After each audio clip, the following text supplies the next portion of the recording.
মুখ্যমন্ত্রী মমতা বন্দ্যোপাধ্যায়ের নির্দেশে 2020 সাল থেকে সেপ্টেম্বর মাসের 1 তারিখে রাজ্যের সব জেলায় পালিত হয়ে আসছে পুলিশ দিবস।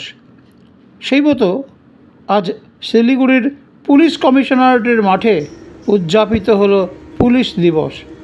উপস্থিত ছিলেন police commissioner C Sudhakar, deputy police commissioner Tanmay Sarkar, Rakesh Singh, Kazi Shamsuddin Ahmed এবং অন্যান্য আধিকারিকরা।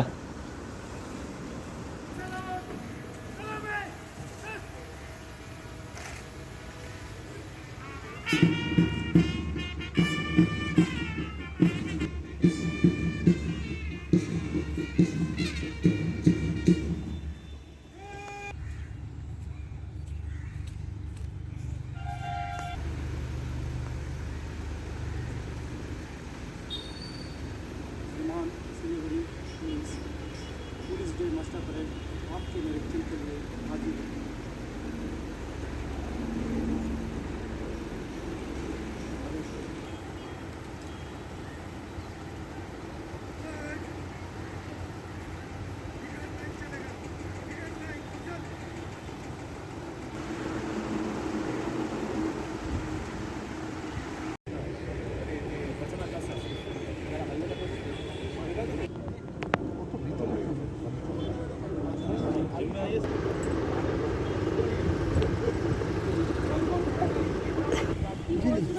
আরে আমি লাস্টে মনে পড়েছে তখন আর কিছু আলোচনা করছিলাম অন্য